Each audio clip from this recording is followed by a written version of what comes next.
Good morning viewers, आप कैसे हैं और आपका ये सिलसिला कैसा चल रहा है? अपना फीडबैक ज़रूर दीजिएगा। रेजोल्यूशन अपना बढ़ा लीजिएगा 360 पर कर लें या फिर 480 या 460 पे, ताकि आपको टेक्स्ट भी क्लियर नज़र आए और आवाज़ भी आपको क्लियर नज़र आए। बहुत से फ्रेंड्स और बहुत से स्टूडेंट्स मैसेज करते हैं जो ये बात कहते हैं कि उनको क्लियर पिक्चर नहीं आई, तो उनके लिए यही है कि वो रेजोल्यूशन बढ़ा लें। और बहुत से फ्रेंड्स ने ये कहा है कि उनको बिल्कुल क्लियर नज़र आता है। अपनी दूसरी सजेशन भी ज़रूर देते रहिएगा, क्योंकि उससे हम इसको मॉडिफाई करते चलेंगे, तरमीम करते चलेंगे। हमारे सामने फ़ानी की गज़ल है दूसरी। एक गज़ल हमने पढ़ ली थी फ़ानी बदायूनी की। तो दोस्तों हम चलते हैं। इससे पहले कि मैं एक बात आपको बता दूं कि मैंने देखा कि एपीजे की एक बुक पढ़ रहा था और उसमें मैंने एपीजे अब्दुल कलाम के हवाले से पढ़ा। जब वो चौथी क्लास में थे तो एक रोज़, बल्कि एक शब, जब वो खाना खाने के लिए आए, क्योंकि एपीजे जब 4th में थे और 3rd में थे, वो सुबह रेल में जाया करते थे अखबार बेचने के लिए, और उसके बाद वो स्कूल जाते थे। और सबसे पहले सुबह वो कुरान पाक पढ़ने के लिए मौलवी के पास जाते थे, फिर ट्यूशन पढ़ते थे, फिर रेलवे पे जाते थे, और फिर उसके बाद स्कूल जाने के बाद घर आते थे, घर का काम भी करते थे और फिर अपना भी पढ़ते थे। 10-12 बहन भाई थे। माँ को बड़ा एहसास था कि एपीजे अब्दुल कलाम इनका नाम था, कि छोटा है, घर का काम भी करता है, अखबार भी बेचता है और घर के अखराजात में अपना हिस्सा भी डालता है और फिर पढ़ता भी है। तो एक रोज़ जब खाना खा रहे थे, खाना सबको बहुत स्केल से मिलता था, इन सब के हिस्से में एक एक चपाती आती थी। तो एपीजे को माँ ने एक रात को 2 चपातियाँ दे दी। और यह सिलसिला, ये नज़ारा उनके बड़े भाई ने देखा दूर से। और थोड़ी देर के बाद जब सब खाना खा चुके, घर के बर्तन उठा दिए गए और एपीजे के भाई ने, बड़े भाई ने एक तरह बुलाया एपीजे को और कहा, आज आपने 2 चपातियाँ खाई, माँ ने आपको एक और चपाती दी थी? तो एपीजे ने कहा, हाँ माँ ने मुझे एक और चपाती दी, आज मैंने 2 खाई। तो बड़े भाई ने कहा, आपको पता है कि आज माँ ने खाना नहीं खाया क्योंकि उन्होंने अपने हिस्से की चपाती आपको दे दी थी। एपीजे कहते हैं कि जब ये बात मैंने सुनी, at that time there was a shivering sensation in my whole body and I went to my mother, और मैं अपनी माँ के पास गया, उनको तेज और जोरदार तरीके से हग किया और रोने लगा। आपको बात सुनाने का मेरा एक मकसद था कि आपके माँ बाप, मैं तलबा से मुखातिब हूँ, आपके माँ बाप किस तरीके से आपके लिए वक्त निकालते हैं, आपको एंड्रॉयड फ़ोन, आपको इंटरनेट की सहूलियात मैसर करवा रहे हैं, आप दूर दराज गाँव में बैठे हुए इंटरनेट के मज़े ले रहे हैं, आप लैपटॉप के मज़े ले रहे हैं, और आपके माँ बाप खेती में काम कर रहे होंगे, कोई सर्दी में काम कर रहा होगा, कोई कहीं ऑफिस में ड्यूटी दे रहा होगा। मेरा आपसे सिर्फ ये कहना है कि आप जो क्लास में आते हैं, आप जो ऑनलाइन आते हैं, तो वाकई में ही आप क्लास के लिए ऑनलाइन हों, ताकि आपके माँ बाप को आपकी फीडबैक पहुंचती रहे। आइए सिलसिला शुरू करते हैं फ़ानी की गज़ल का। फ़ानी कहते हैं, ये मतलब में दुनिया मेरी बला जाने महंगी है या सस्ती है, मौत मिले तो मुफ्त न लूं, हस्ती की क्या हस्ती है।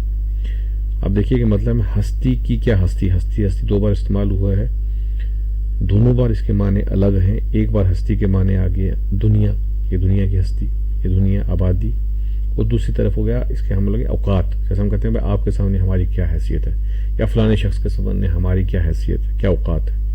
फ़ानी कहते हैं दुनिया का मुझे कुछ पता नहीं कि महंगी है या सस्ती है, ये कुछ ज़रूरी है या गैर ज़रूरी है, मुझे इसका कुछ इल्म नहीं है। लेकिन मैं एक बात के लिए तय है कि मुझे अगर कोई चीज़ दे तो मैं मौत भी मुफ्त न लूँ। खैर मौत एक ऐसी चीज़ है जिससे इंसान भागेगा।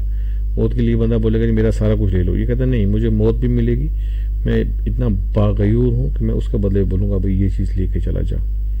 और हस्ती की क्या हस्ती, ये दुनिया मुझे, इसकी क्या औकात है मेरे सामने कि कोई मुझे ये बोले कि दुनिया आपको दे दें और आप हमारी ये बात मान लो, और दुनिया या ये चीज़ ले लें, इस शर्त पर आप हमारा ये काम कर लें। तो फ़ानी ने एक गैरत इस शेर में भी दिखाई है कि मैं कितने बागयूर हूँ اور میرے سامنے اس دنیا کی کوئی ہستی نہیں ہے. اور اسی شعر کو بڑی خوبصورتی طریقے سے، شعر کو نہیں بلکہ دنیا کے حوالے سے ایک شعر بہت خوبصورت کہا تھا سیماب اکبر آبادی نے کہ دنیا ہے خواب حاصل دنیا خیال ہے. دنیا ہے خواب حاصل دنیا خیال ہے، انسان خواب دیکھ رہا ہے خیال میں. تو گویا انسان جو ہے وہ خیال میں یہ سب کو جو ہے خواب دیکھ رہا ہے. اگلا شعر ہے کہ آبادی بھی دیکھی ہے ویرانے بھی دیکھے ہیں، جو اجڑے اور پھر نہ بسے دل وہ نرالی بستی ہے. اب دیکھیے صاف سی اور مختصر بات کریں گے کہ اس میں دل کی بات کی ہے. نرالی بستی سب سے الگ، سب سے مختلف، کہ اجڑنے کے بعد کبھی بھی آباد نہیں ہو سکتی. کہتے ہیں آبادی بھی دیکھی ہے، ہم نے بڑی بڑی آبادیاں دیکھی. آبادی دیکھنے کا کیا ہوا کہ آبادیاں ہوتی ہیں پھر ویران ہوتی ہیں پھر آباد ہو جاتی ہیں. ویرانے ہوتے ہیں، لوگ جا کے بستے ہیں، آباد ہو جاتے ہیں. کبھی کچھ ایسا سیلاب آ گیا، کچھ زلزلہ آ گیا، برباد ہوئے پھر آباد ہو گئے. آپ نے بھی کچھ زلزلے دیکھے ہوں گے، کچھ سونامی دیکھی ہوں گی کہ لوگ تباہ اور برباد ہوتے ہیں پھر بس جاتے ہیں.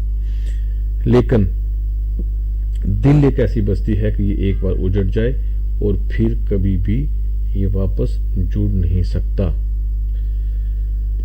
اور دل کے حوالے سے اور بھی شعراء نے بہت سے شعر کہے ہیں، اور فانی کے ہاں آپ کو اکثر ایسے شعر ملیں گے. کسی شاعر نے کہا تھا کہ میری طرح خدا کرے تیرا بھی کسی پہ آئے دل، تم بھی کلیجہ تھام کے کہتا پھرے کہ ہائے دل. اور غالب کا مشہور شعر جو آپ کو بھی یاد ہوگا کہ دل نادان تجھے ہوا کیا ہے، آخر اس درد کی دعا کیا ہے. اور غالب کی غزل کا ایک اور شعر کہ دل ہی تو ہے نہ سنگ و ہشت، درد سے بار نہ آئے کیوں، اور روئیں گے ہم ہزار بار کوئی ہمیں رلائے کیوں. دل پہ آپ کو بے شمار ایسے اشعار ملیں گے، اور شعراء نے دل کے کسی بھی کونے کو نہیں چھوڑا ہے بلکہ ہر پہلو جو ہے دل کے حوالے سے اس پہ بات کی ہے. تیسرے شعر پہ چلتے ہیں جی کہ جان سی شے بک جاتی ہے ایک نظر کے بدلے میں، آگے مرضی گاہکی ان داموں تو سستی ہے. اب شاعر کہتا ہے کہ یہاں نظر کی بات ہو رہی ہے کہ اگر کسی کی مہربان نظر، کسی کی محبت والی نظر ہو، کسی کی پیار و شفقت والی نظر ہو تو اس کے بدلے میں تو جان بھی انسان نچھاور کر دیتا ہے، اس کے بدلے میں اپنی جان بھی بیچ دیتا ہے انسان اگر کسی نے پیار سے کسی کو دیکھ لیا. اور دوسرے مصرے میں کہتے ہیں کہ آگے گاہ کی مرضی ہے، مطلب جس نے محبت کی نظروں سے دیکھا اس کی مرضی ہے کہ وہ اس میں بھی قبول کر لے جان، یعنی پیار سے دیکھ کر اس کے بدلے میں جان قبول کر لے. ہم تو یہ سمجھتے ہیں کہ یہ تو بہت سستی ہے کہ اگر کوئی ہمیں پیار سے دیکھے اور اس کے بدلے میں ہماری جان لے لے. اور کسی شاعر کا شعر ہے کہ نظر آئے تھے ہم ایک دوسرے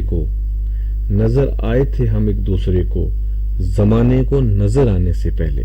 اب دیکھیں وہاں نظر کیا ہے کہ نظر جب ہم پہلے آئے تھے کسی کو تو زمانے نے جب تک نہیں دیکھا تھا، جب زمانے نے دیکھا تو اس کے بعد ہم کسی کو نظر نہیں آئے. یا میر کا ایک بڑا مشہور زمانہ شعر ہے کہ وہ آئے بزم میں اتنا تو میر نے دیکھا، پھر اس کے بعد چراغوں میں روشنی نہ رہی. یا میر کا یہ ایک اور شعر ہے کہ اگر چیک اپ دیکھتے ہو مگر دیکھو یہ آرزو ہے کہ ادھر دیکھو. یا اپنا شاد عظیم آبادی کا بھی شعر پڑا پیچھے کہ نگاہ کی برچیاں جو سہ سکے سینہ اسی کا ہے، ہمارا آپ کا جینا نہیں جینا اسی کا ہے. یہ اشعار میں نے اس لیے پڑھے کہ آپ اگر شعر کو بریف کرنا چاہیں، اب میں چاہتا ہوں کہ کم سے کم میں اس کو زیادہ نہ بولوں کہ ویڈیو ہماری لمبی ہو جائے، اس کو مختصر کرنے کے لیے آپ کو ایک ڈائریکشن ہے کہ جب آپ شعر کی تشریح کرو تو آپ کو جتنے بھی اشعار یاد ہیں اس کے موضوع کے حوالے سے اس کو آپ ایکسپلین کر سکتے ہو، کہ مختلف شعراء کے نام دے سکتے ہو کہ انہوں نے اس کو ایسے ایسے بیان کیا ہے. چوتھے شعر پہ آتے ہیں جی جلدی سے. آنسو تھے سو خشک ہوئے جی ہے کہ عمدہ آتا ہے، دل پہ گٹاسی چھائی ہے کھلتی ہے نہ برستی ہے. آنسو تھے سو خشک ہوئے، آنسو تھے کا سیگا لگایا ہے، ماضی کا سیگا ہے کہ تھے اب نہیں ہے، اس کا مطلب پہلے تھے اب خشک ہو گئے ہیں. اب کیا جی امن رہا ہے، جی ہمارا چاہتا ہے کہ آنسو آئے اس میں، پہلے ہم روئیں. ایسے رونے سے پہلے انسان کا جی امڑتا ہے، پھر آنسو سے بندہ روکتا ہے اور پھر آنسو باہر آ جاتے ہیں. दूसरे मिसरे में कहते हैं दिल पे गटासी छाई है, और दिल पे जिस तरीके से बादल बरसने से पहले गटा छाती है वो है, खुलती है न बरसती है, ना ये गटा खुलती है। जैसे मौसम खुल जाता है तो फिर बारिश होने के चांस कम हो जाते हैं, बारिश होने के मौका कम हो जाते हैं। तो कहता है लेकिन दिल पे जो गटा छाई हुई है, ना ये खुल रही है और ना ही बरस रही है। और जो हमारी दुनिया में गटा छाती है वो या तो खुल जाती है या बरस जाती है। और क्लियर ये कर दिया कि भाई आंसू आंखों में नहीं है। और आंसू के हवाले से भी बेशुमार शेर आपको मिलेंगे। एक शेर जो मुझे याद है वो ये कि बताऊं मैं क्या आंसुओं की हकीकत, बताऊं मैं क्या आंसुओं की हकीकत, जो समझो तो सब कुछ, न समझो तो पानी। या फिर थोड़ा सा इससे हट के शेर है शाहयार साहब का कि दिल है तो धड़कने का बहाना कोई ढूंढे, पत्थर की तरह बेहिस्सो बेजान सा क्यों है। जब दिल है तो उसमें से आंसू आएंगे। चलिए जी 5वें शेर पर, दिल का उजड़ना सैल सही बसना सैल नहीं जालिम, दिल का उजड़ना सैल सही बसना सैल नहीं जालिम, बस्ती बसना खेल नहीं है, बसते बस्ती बस्ती है।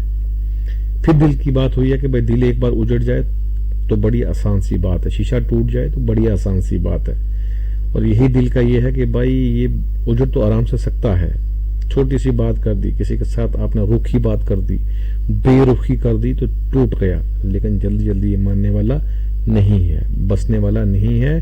कि बस्ती उजाड़नी तो बड़ी आसान की काम है, बस्ती बसाना कोई खेल नहीं है, इसको एक वक्त लगता है। बशीर बदर का एक शेर था कि तुम तरस नहीं खाते बस्तियां जलाने में, एक उम्र लग जाती है घर बनाने में, एक उम्र लग जाती है घर बनाने में, तुम तरस नहीं खाते बस्तियां जलाने में। गोया घर बनाना और दिल बनाने में एक वक्त लगता है, और इसको खराब करने में और इसको जला देने में बड़ा कम वक्त लगता है। दिल पर तो आपने कई अशार पढ़ लिए और हमने डिस्कस भी कर लिए। और अब हम आते हैं सीधा 6वें शेर पर और मक्ता पर। फानी जिसमें आंसू क्या दिल के लहू का काल न था, हाय वो आंख अब पानी की दो बूंदों को तरसती है। देखिए शेर आप तरीके से पढ़ेंगे तो आप शेर को पहले ही आपको शेर समझ आ जाएगा। जैसे मैं पढ़ता हूँगा तो मैं उम्मीद रखता हूँ कि आपको शेर समझ आता होगा। फानी जिसमें आंसू क्या दिल के लहू का काल न था, सीधी सी बात होगी कि फानी जिसमें आंसू की तो कोई बात ही नहीं, उसमें तो हम दिल के लहू के खून रो देते थे, क्योंकि हमारे पास खून भी था, हमारे पास आंसू भी था, आंसू की तो कोई बात ही नहीं थी। लेकिन अब ये आलिम है, हाय वो आंख अब वो आंख जिसमें कभी लहू की कमी भी नहीं थी, पानी की तो बात ही नहीं, दो बूंदों को तरस रही है कि उसमें अब दो बूंदें भी बाकी नहीं बची हैं, क्योंकि उसमें से पानी सूख चुका है। और सलाम मिचली शेरी ने कहा था कि यूं ही आंखों में आ गए आंसू, यूं ही आंखों में आ गए आंसू, जानिए आप कोई बात, जाइए आप कोई बात नहीं, यूं ही आंखों में आ गए आंसू, जाइए आप कोई बात नहीं। और इस तरह का शेर था कि आंखों में आंसू तो इंसान के फौरन आ जाते हैं, ये अपने बस में भी नहीं होती। और ये थी फानी की दूसरी गज़ल। मुझे उम्मीद है कि आपको गज़लें समझ आ रही होंगी, मुश्किल अल्फाज के माने मैंने लिख दिए हैं। मज़ीद आपकी राय, आपके मशवरे चाहिए तो ये इसी पे ख़त्म करते हैं।